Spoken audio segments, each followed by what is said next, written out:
Hello and welcome to Pardon the Interception, Season 33, Week 6, with your hosts, Lee Wood. I'm Nick Taylor. Simon Woo.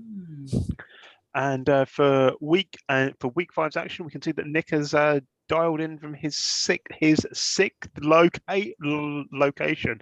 That sponsorship deal to allow us to put Nick as a touring reporter definitely has not gone to a waste. Yeah, it's a bit of a moving, shifting all over the place sort of moment for me at the moment. So yeah, might be in the same location next week as this one. You never know. That will be the thought on the topic of all water cooler conversations for the next week. Anyway, let's have a look around the leagues this week. So, starting off in the GFL, the first game we're going to look at is the Armadillos at the Dodgers.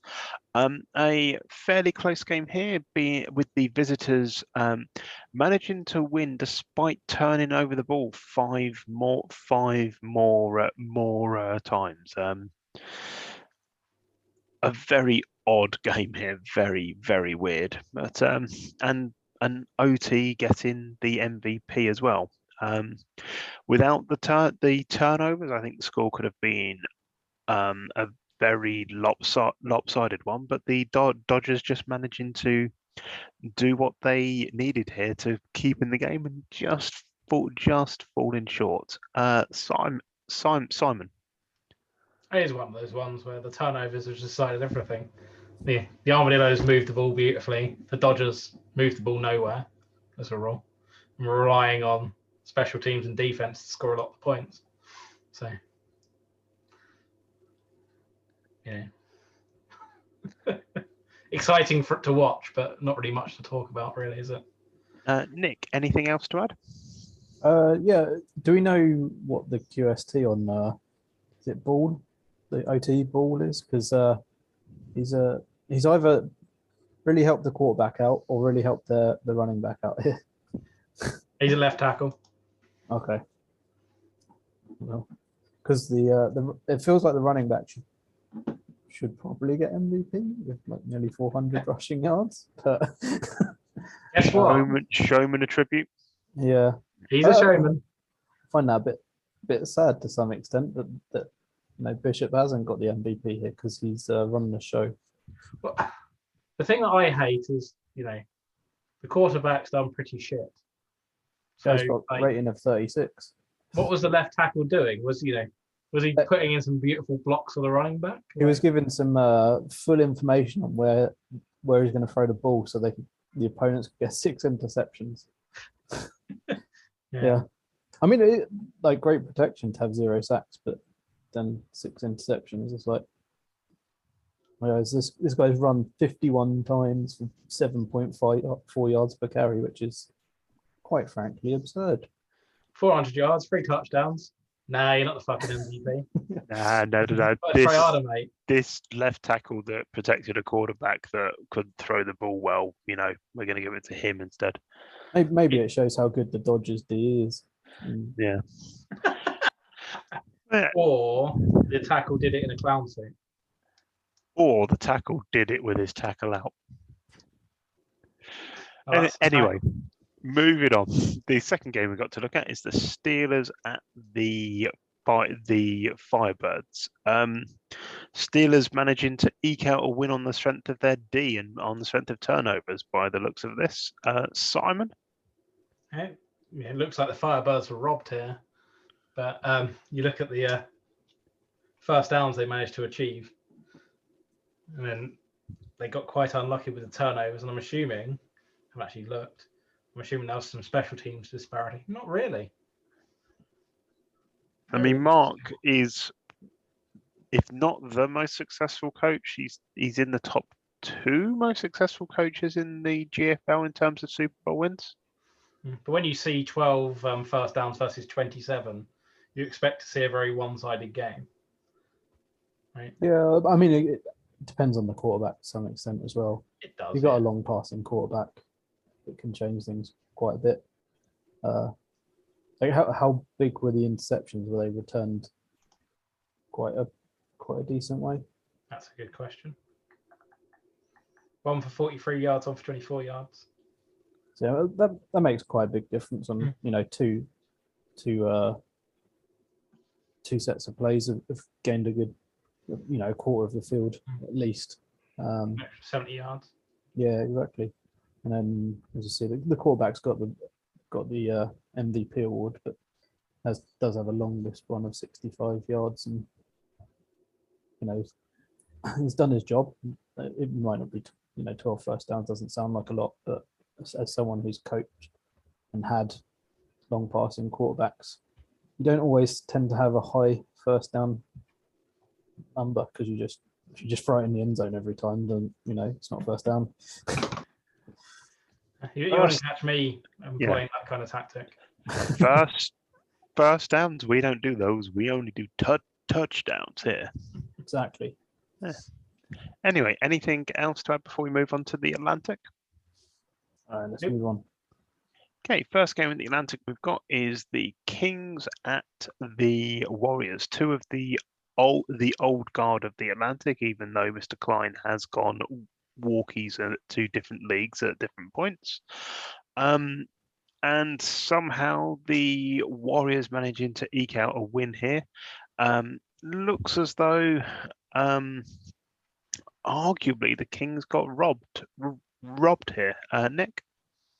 Yeah, it seems to almost be a little bit of a theme of the Kings is it feels like their defense isn't quite on par with their passing game. It was almost every week they have 400 passing yards.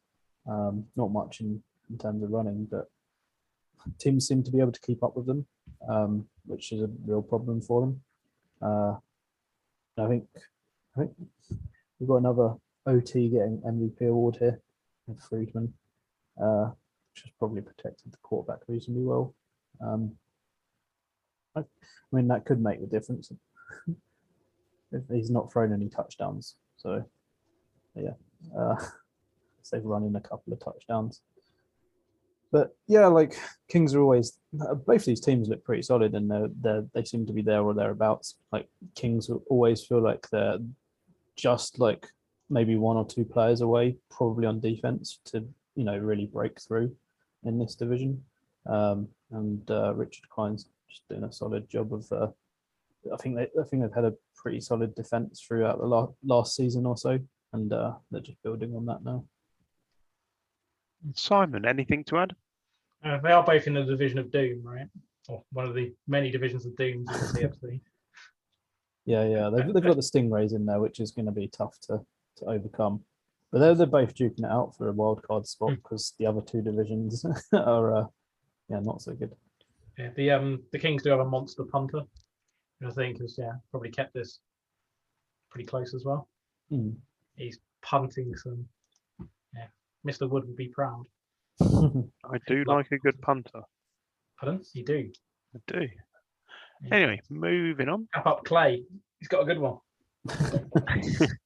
We've got the Sun Devils at the Magpies. Nick, what do you make of this? The other two of the teams in my division. The Magpies have been strong for the last season and a half. Everyone probably expected them to win, and they have won. And their running backs have done what their running backs do, which is over 7.5 yards per carry each, which is a lot. One of them's got MVP for the back of that. But what I want to bring up here is how well the Sun Devils have played.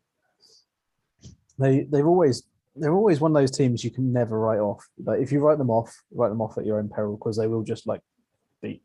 I think they beat the Magpies last season when we were expecting them to go 10-0, and yeah, it is a bit of a surprise. But actually, I think the Sun Devils now are a team that are coming through a little bit. They've shown that in the last couple of weeks. All their games have been fairly close, and it's a big win for the Magpies. It puts them, one game ahead of myself and two ahead of the Sun Devils. So it's a good win for Gary. Dave might be a little disappointed, but to get within 5 points on the road to the Magpies, you've got to be pretty happy with that in terms of a loss. Simon, anything else to add? I think what it shows for me is in the CFC East, it's theoretically possible you might get someone winning the division on a negative record, Entirely possible. which would be quite amusing. But anyway, Anything else from anyone to add before we move on to the big sky? Go for it. First we've got here is the rushmores at the Patriots. Who am I handing off to for this one? I can't remember. Pick one. We'll cover Steve. it. Don't worry. Okay, I'll go with Nick. Wait, I don't cover the big sky. What are you talking about? Conrad, where's Conrad? I think, two teams that have put on a lot of yards in this game, and the Rushmores have lived up to their name. They've rushed more than their opponents. Two big running back performances there. One of them getting the MVP award. Patriots looked 500 passing yards is a lot of passing yards. You'd expect to win most games with 500 passing yards, but I think the turnovers probably hurt them a little bit here. The Rushmore's second half is, I think the optimizers kicked in, and they've got a good 27 points there in the second half, which just put them not out of sight, but squeaked them over the line for this game. Big win for the Rushmores. Simon, anything more to add? I think it's a classical battle of my favourite type of gridiron, which is all on the offense, screw your defense. And both of them seem to be doing that this season, which makes for some nice to watch game. Because defense is boring. Defense. You heard it here first. Defense. Okay. Anything to add before we move on to the second game? Defense. Defense. Simon, we've got the Sharks at the Massive, or the Massive Sharks. What can you tell us about this? It's all about the Massive Sharks. What is disappointing to see is not so many receptions for the running back, which is quite disappointing. But it's quite the upset. Sharks starting off 4-0 and then losing to the Massive. Probably not particularly happy with that. Massive upset, would you say? I think it's a mounting massive upset. Well, Dora's quite upset about it. It's going to be an uphill struggle against these puns. What's happened to Martin? I think the Massive were pretty decent last season, if I remember correctly. The Massive have been a decent team, throwing to their running backs, if I remember rightly. And the key thing here is Jay, the cornerback, has got the MVP award. Do love the defensive MVP award. His partner is called Bob. He doesn't talk much, though. Yeah. Oh. It's great. It's a good game. Yeah, it's impressive. Like the Massive winning with 5 turnovers as well. Put up good numbers. They've got good run game and a good passing game, which is nice. Anything more to add before we look at the second game? Nope. Okay, second game we've got to look at is the Thunder at the Venom. Simon, what can you make of this? Do you mean the first game of the sea? We've moved on to the Continental. We've moved on to the Continental, yes. It's all gone wrong. First game of the Continental, the Thunder at the Venom. Nick, what can you make of this? Wait, we were going to... two teams here that were really competing for that late season. Well, let's say late season. We're only halfway through the season. The sort of middle to late season push for a playoff place. Thunder looked fairly comfortable going into the last quarter. I think it was 7 points ahead, and then the Venom have come back and done the job. Great game, two great teams. Ziegler there has got the MVP award, even though he's got sacked 6 times. So clearly his offensive tackle was having a day off, but still managed to throw for 3 touchdowns and have a quarterback rating of 125, which is solid business. Simon, anything else to add? It looks like his left tackle is another one wearing a clown suit, but for different reasons. Although it is the fake Venom, so yeah, the real Venom are in the D. But the C happened before the D. Shh. Not what your mum said. dear. Moving on, the next game we've got to look at is the Angels at the Hangers. The Angels, I believe, were at one point coached by Mr. Wood, but we will start off with Nick here. Did you just call yourself in third person?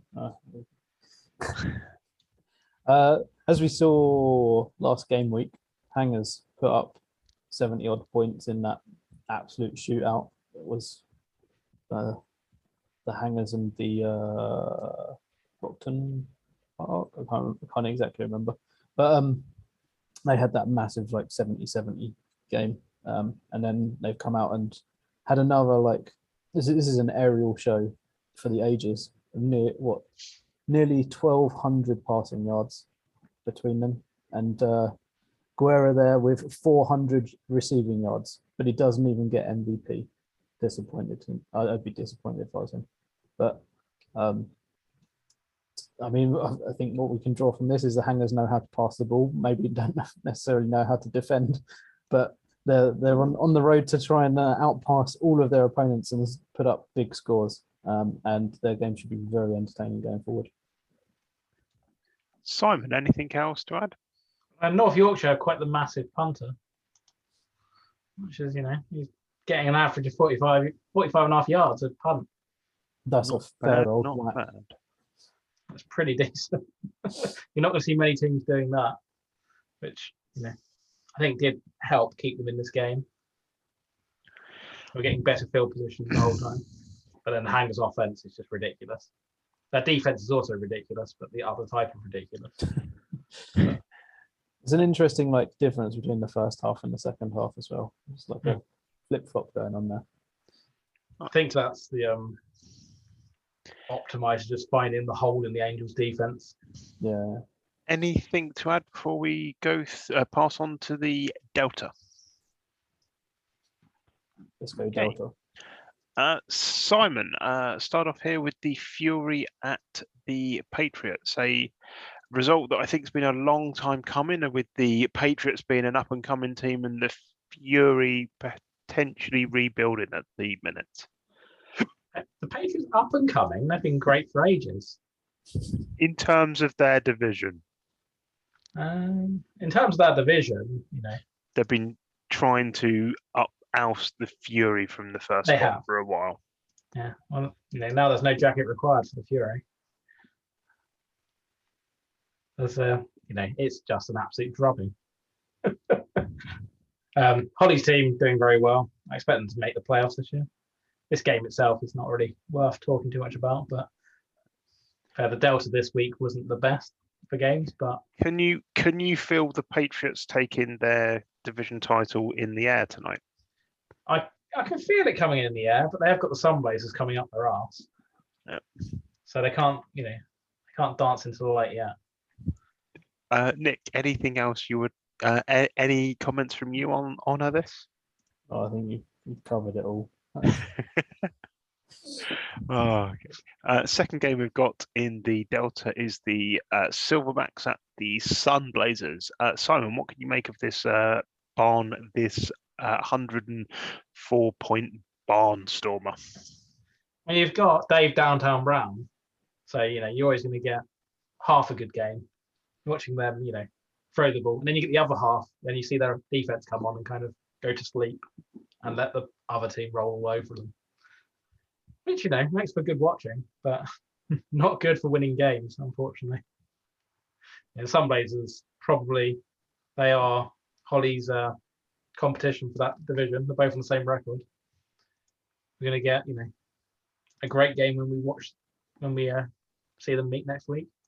That will really tell us what's going on here. I think this is probably a bit closer. It's just Dave Downtown Brown is always going to get points.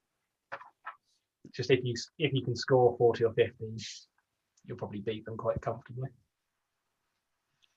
Nick, anything to add? I see Graham's got a nice solid 7 touchdowns in this game. He scored as many points as the Silverbacks scored, which is or nearly as many points as the Silverbacks scored.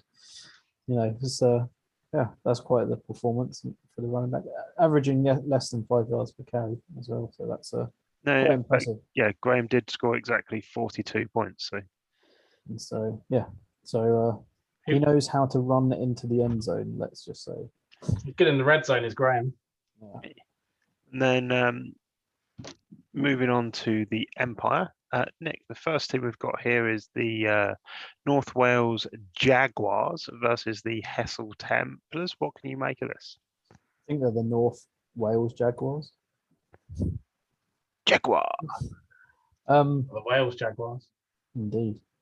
We talked a little bit about the Jaguars last week with our coverage of the divisions, and they looked a solid team. Looked like they probably playoff bound, and then they've come up and against a strong Templars team who have put them to the sword here. I say put them to the sword.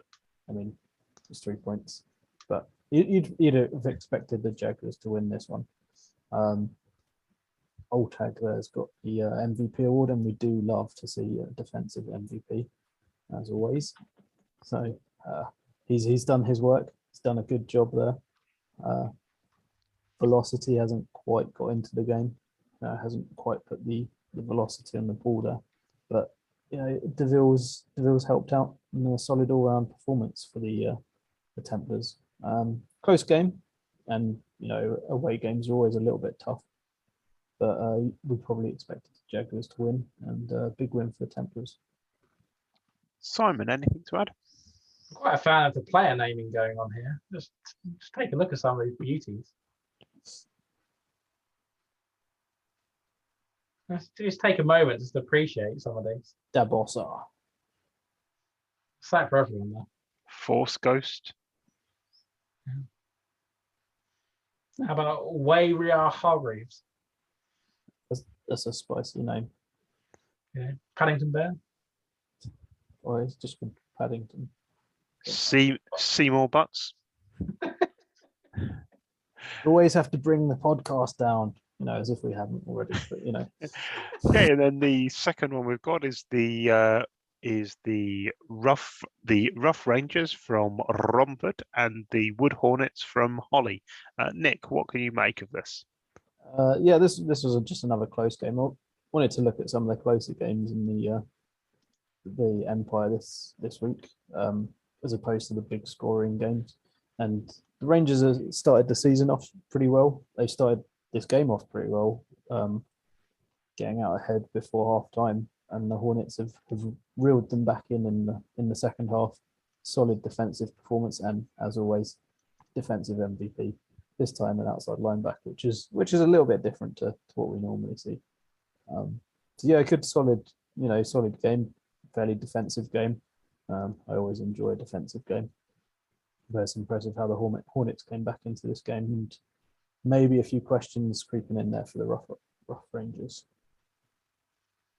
Simon, anything to add? It's a very surprising game because the Rough Rangers were on an unbeaten record and the Hornets were on a crap record. Yeah, it was definitely an upset. The Hornets have really made the Rough Rangers look a bit rough. Romford is as rough as they say it is.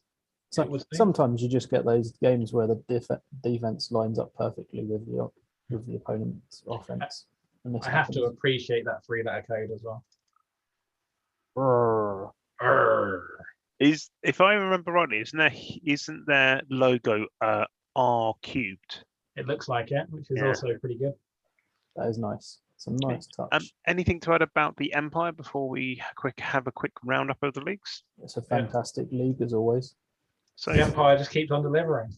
I thought just to finish off for the rest of the season, we'll just quickly look at the playoff picture for each of the leagues and just give a couple of comments on this. Starting off with myself from the GFL. Not really much has changed from my side on this.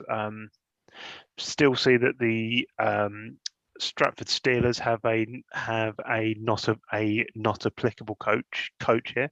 Obviously, Mark Spencer is not allowed to be named here for some form of political reasons. But no, this is shaping up pretty much how I expected it to. Nick? Yes, it's interesting in the American Football Conference where you've got the top 7, 4 and 1, and there's a big drop to 8th place on 2, 2 and 1. And I can't really remember my predictions, but it looks probably close to what we'd expect to see this time this season. Yeah, I think I might have to go back to our predictions and actually write them down. Yeah, we'll get them together on a sheet at some point. See how badly we did. Simon, comments from you? Here come the wind waves. Okay, moving on to the Atlantic. We'll start off with Nick. What can you make of this? Stingrays are still going. The Sharks still looking pretty strong defensively. And the Rapiers, I think they put up nearly 50 points this week. So, yeah, they're the 3 teams to watch, I feel. The Stallions did come back into things with I think they scored over 40 points this week. So maybe they're not out of the picture. There's some team called Old Basing Avalanche there still as well. They seem to be doing all right. Do you mean the pink helmets? Yeah, and then we saw a big win for the Sonics and a bit of a comeback. So yeah, still a lot to play for, but you got to say Rapiers, Stingrays. I'll go Sharks. I'll mention the Avalanche, out of respect. But, they're the team to watch. Si? To be fair, the CFC is interesting with all the people with positive records dotted about the place. It's going to be a test. We're going to find out how good the Sharks are. Are you playing the Sharks this week? Avalanche. Yeah, big game that. It is a big game. I know how good my team is, which isn't that great. And if the Sharks lose to me, probably means that the Stingray is going to run away with that side probably. On the other side, it's a bit more interesting, but you've got the Bay Bears, which got a crap coach, so they're going nowhere. And then you've got some idiot at the Mariners, so that's not going anywhere. So then you're left with the Spartans, the Spitfires, and the Rapiers. And Spitfires are going nowhere because they have no affinity team. And if they had an affinity team, they'd do a lot better. So that leaves just the Rapiers and the Spartans. So what wins in a battle, a Rapier or a Spartan? A Spartan wielding a rapier. Yeah. But then he stabs himself with the rapier, and then he's just got the rapier left over. Therefore, Stingrays, Rapiers. Or the Sharks. They demolished the Avalanche this week, which they. What wins out of Sharks and a Shark and a Stingray? It's a good question, right? Depends if the Shark survives the Avalanche. I mean, we'll have to go to the official Mariner in all of this to work that one out. I'll see if I can. I'll see if I can get Nathan Sanford on the line. Anyway, moving on to the big sky. Nick, I can see that it's riveting in the PFC. Yeah. All I see is the Storming Giant Hornets at the top there, which can only mean one thing: trips in. That's all I need to say on the matter. Seeing Port Royal at 3-2 seems odd to me, given how strong they were last season. Well, I think we all expected Davies to drop off a little bit this season. He's getting on a bit. Rivets we expected to do well. The Beverly Bay Packers have looked pretty decent. We should probably try and cover them next week, maybe. Titans are they're in 5th. They're 5-0 as well, which not to be overlooked. So I think in the Longhorn, football conference, Giant Hornets and Sharks look well up there.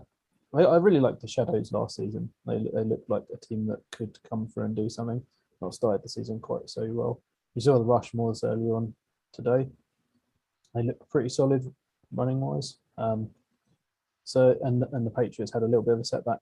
So yeah, I think there's a lot to play for, but it's all a bit different. There seems to be lots of 4-1s and 5-0s in the Prospect Football Conference, whereas in the Longhorn we've got 2 teams out there at the front, and the rest are going to be battling each other to get those wins. They're only a single game behind as well. It's not like those top 2 seeds are 2 games ahead.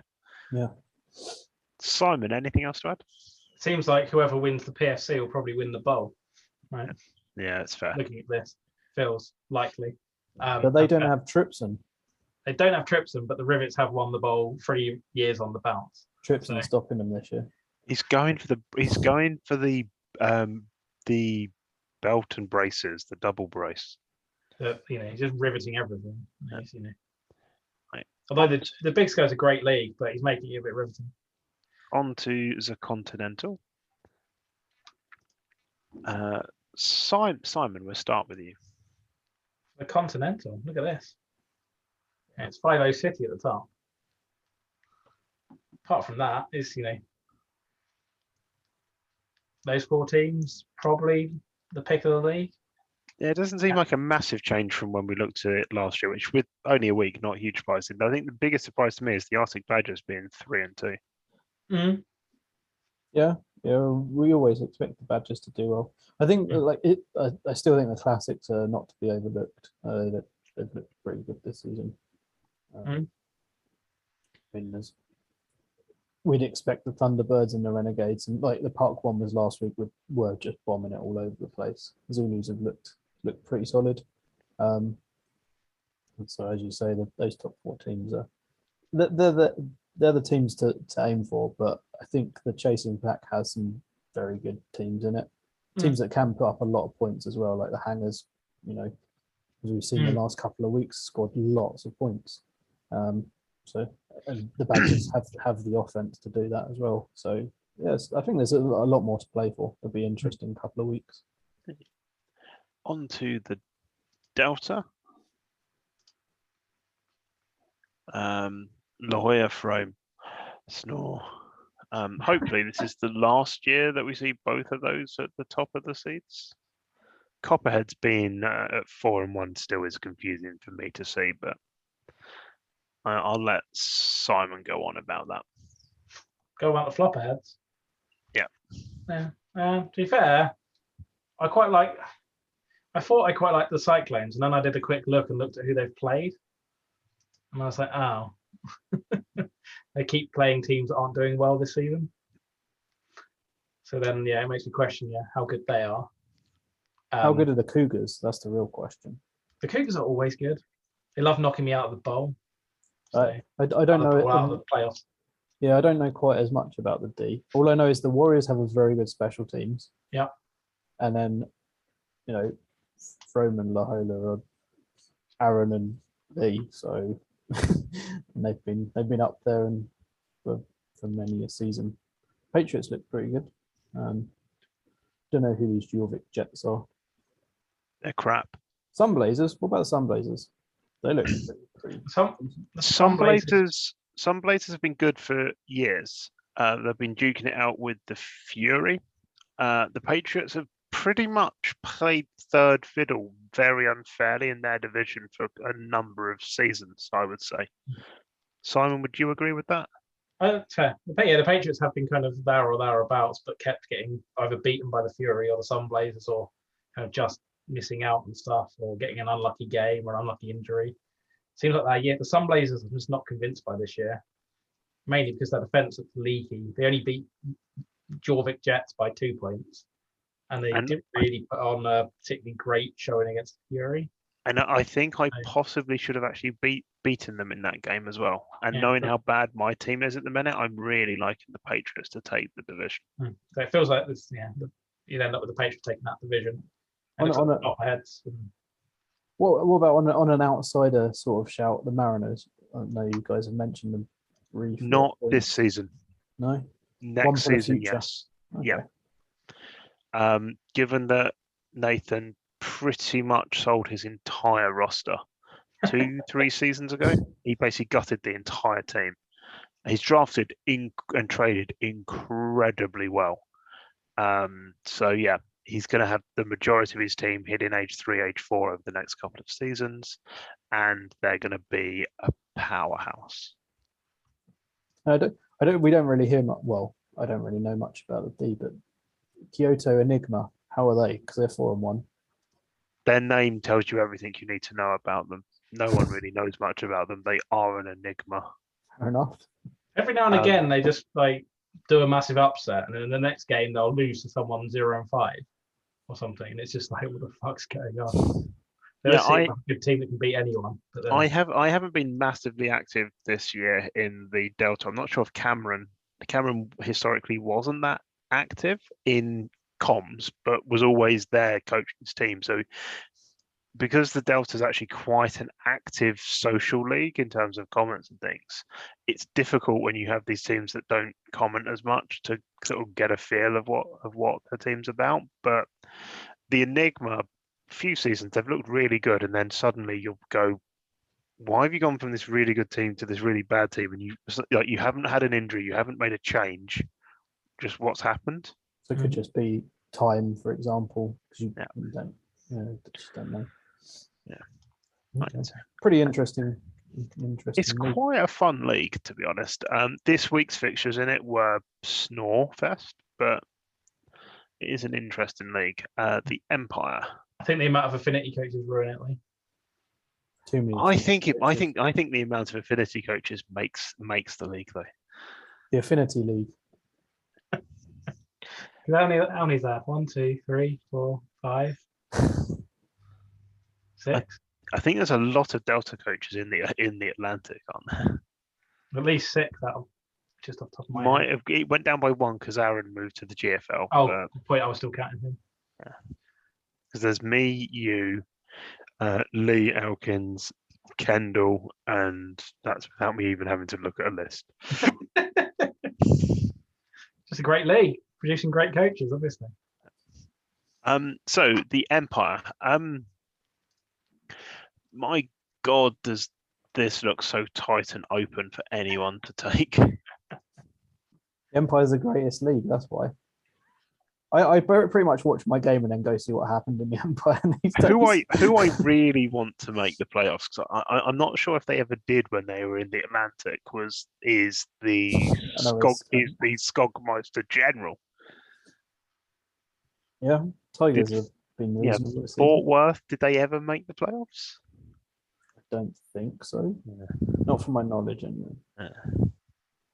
But I think the Empire's like well open for any of these teams. I mean, we always talk about the Kings, Red Bulls, Jacksonville, High Hunters, Thundering Herd.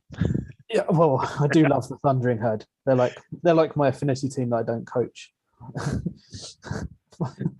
To be fair, I just love the Empire because there's just lots of sweet teams and lots of great games. District 12 Storm are always looking pretty good. I mean, like, the 4-1 teams are looking just as good in some of their games as the 5-0 teams. You know, the Lions. I've liked the way the Lions have sort of been the last season and a half. They started last season pretty badly, unfortunately, but they've started this season a lot better, and that will probably make a big difference this season. They'll certainly put them in with a far better chance of playoff potential. Red Bulls have looked very good this season, I have to say. To me, they look like the best team in the league based on results and how they've gone. Rough Rangers looked good, and then they lost this week, so jury's out again. I think we briefly mentioned the Rogues last week. We weren't quite sure how good the Rogues are. Yeah, because I tried to pronounce their name. The Rarotonga. Wawatonga. Yeah, Rarotonga. Wawatonga. But there's a lot. I mean, there's a lot of upsets as well in the E. Like any team can randomly just pull off a victory, as we saw with the Romford Rough Rangers. So a lot to play for. But I mean, the teams we expected are up there. Jaguars lost this week, which I think Simon was back in the Jaguars.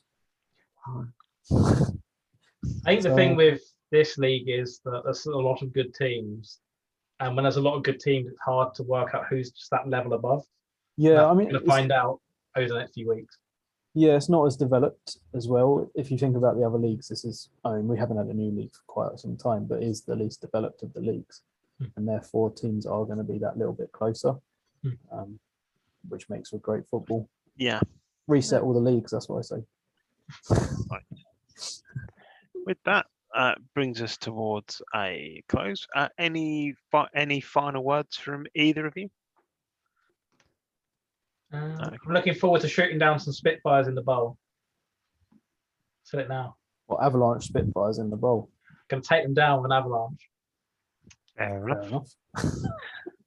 Hey, with that, it's goodbye from me. Goodbye from me. Goodbye from me.